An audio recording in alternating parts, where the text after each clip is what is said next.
I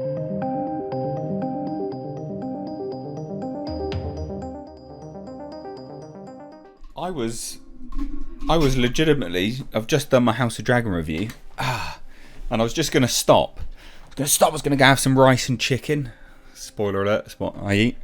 I was going to have some rice and chicken, and then I see Ezra Miller pleads not guilty to felony burglary charges. And I'm like, well, I can't not talk about this, can I? This is amazing.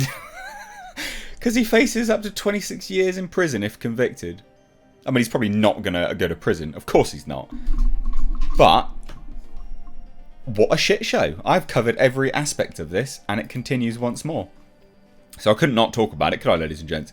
This is the Ezra Miller show, and it's been going on and on and on and on and on and on and on and on and on and on and on and on and on and on and on and on and on and on and on and on. I know that probably annoyed a few people. I'm really sorry. It went on.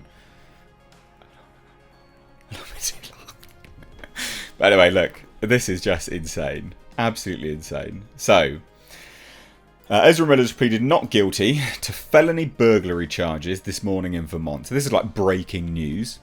Okay, proper breaking news. He was allowed to appear remotely early today. Why? Stop it. He was allowed to appear remotely in Hawaii. Stop it. Make him turn up. A piece of shit. Why? I don't understand. It's literally, right, it's the Superior Court. Make him turn up. Make him turn up. Why can he not appear? He'll walk into Warner Brothers offices, that's fine. He will, I don't know, burgle people, that's fine. But do flash reshoots. That's fine. But turning up to this, it's a step too far. I can't do that. So anyway, he appeared early this morning, remote session in the criminal division of the Green Mountain State Superior Court. Miller was told to stay away from the neighbour whose home he entered earlier this year. So along with the neighbour, Isaac Winokur, Miller was also prohibited from interacting with another Vermont resident, Aidan Early, as conditions of their release. I mean, this is quite mad.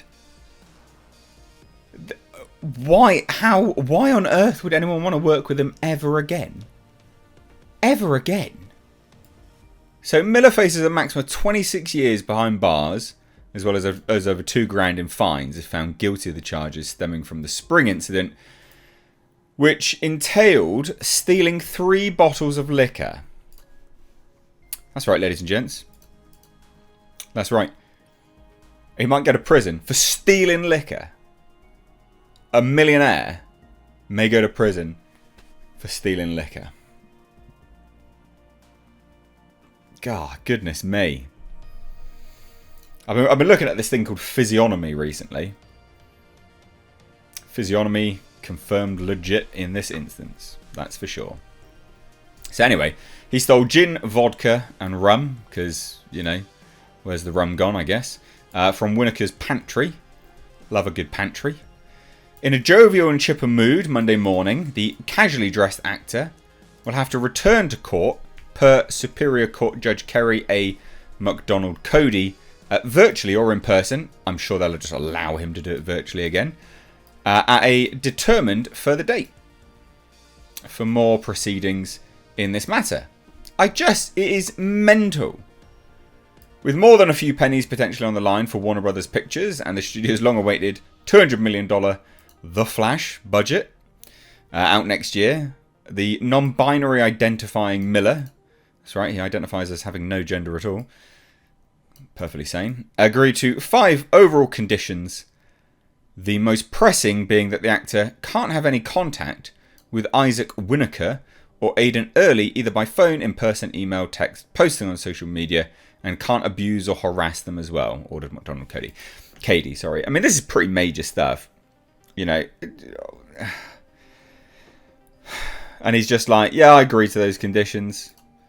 Miller's attorney, Lisa Skelcrott, interesting name, who sat in with the actor in her Burlington VT office. In response to the conditions, Miller told the judge, I do understand.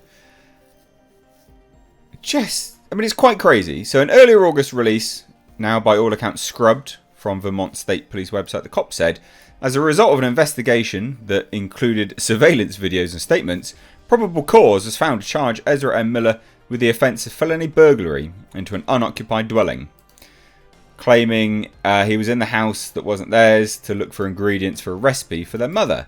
The actor was also hit with a misdemeanor charge of petty larceny over a trio of stolen booze bottles. So they have evidence, right? But it's been scrubbed. So it's been scrubbed from the website. But they have surveillance videos and statements and probable cause. It sounds a bit like an open and closed case. But Warner Brothers, with their $200 million on the line, I bet you anything they're pressing some buttons here. I bet you they are. Crazy. While not completely erasing the near crash and burn of last year's Miller nor their second-degree assault arrest in Hawaii, this is the thing. Surely they're going to look at other incidents and go, this guy's a fucking menace. Today's outcome continues to prolong the situation for David Zaslav, because obviously he needs to make a decision about all of this. They tried to release a statement to say he was going to, he had some problems and he's going to go good again, but he had mental health and he's going to sort himself out. They tried to release that as a statement for him, to try and appease the masses, basically. But it's interesting, even Deadline's like lacking much wiggle room with a film that features Miller at almost every shot. The months of behind-the-scenes efforts by corporate bigwigs, Miller's agency, CAA, family and friends have tried to get the actor the help he needs.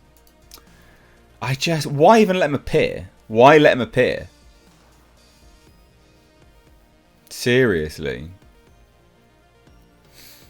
Now, rap shit creator Ray recently told Elle magazine, I love the fact that everyone's turning and actually highlighting this stuff now. The study said this, the stuff that's happening with Ezra Miller is to me a microcosm of Hollywood. There's this person, there's this person who's a repeat offender who's been behaving atrociously, and as opposed to shutting them down and shutting the production down, there's an effort to save the movie and him. That's a clear example of the lengths that Hollywood will go to save itself and protect offenders. I mean, he's literally a repeat offender, yeah. So don't do that. Women may be able to thrive. I mean, it's not about women. It's just about general society. They won't have to live in fear of keeping silent because it will ruin their careers. It's just a constant pattern of abuse that will only persist if Hollywood continues to insist on being this way. And then also, furthermore, they said it's literally the worst industry when it comes to punishing people for misdeeds and actions because money will always reign supreme. Yeah, but surely the risk of $200 million would sort it out. 26 years. But it's been scrubbed, right? So they're trying to hide it and bury it, but it's pretty open and closed. He did do those things, yes or no? Yes, right. Then charge him. Chuck him away. Get him the help in prison. That's what I say.